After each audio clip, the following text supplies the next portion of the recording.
पूजा खेड़कर का नाम याद करिए, ये नाम आपको याद ही होगा।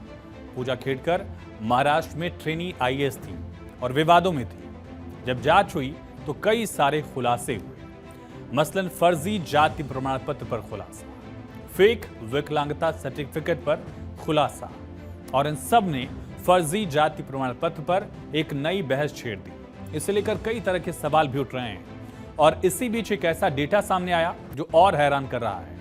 दरअसल आरटीआई से पता चला कि फर्जी सर्टिफिकेट के जरिए काफी लोगों ने सरकारी नौकरियां ले ली और जब जांच हुई तो उनको नौकरी से बर्खास्त किया गया। आंकड़ा समझिए, फर्जी सर्टिफिकेट के जरिए नौकरी हासिल करने की 1084 शिकायतें मिली। आंकड़ा 2019 तक का है। तब कार्मिक मंत्रालय ने इन शिकायतों की जांच की।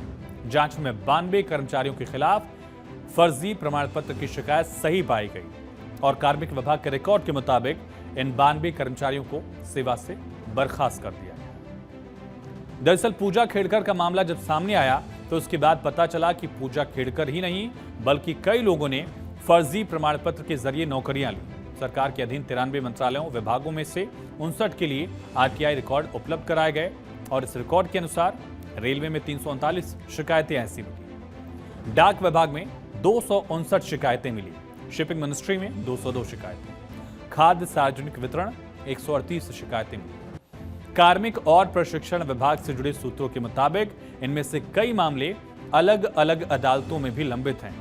जुलाई में हुए पूजा खेड़कर विवाद के बाद एक अंग्रेजी अखबार ने आरटीआई दायर की। इसके जवाब में तमाम आंकड़े सामने आ गए।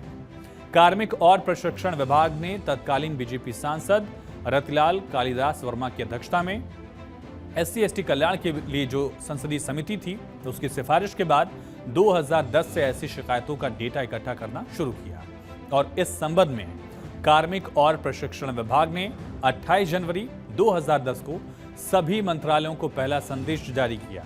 क्या कहा गया इसमें कहा गया कि वो अपने प्रशासनिक नियंत्रण के अंतर्गत आने वाले सभी संगठनों से उन मामलों के बारे में जानकारी लें जहां उम्मीदवारों ने फर्जी जाति प्रमाण पत्र के आधार पर अनुसूचित जाति SC, अनुसूचित जनजाति ST, अन्य पिछड़ा वर्ग यानी कि OBC के लिए आरक्षित पदों पर नियुक्तियां ली या कथित तौर पर ऐसा करने का आरोप है और फिर जांच हुई तो कई सारे कर्मचारियों के सर्टिफिकेट फर्जी पाए गए।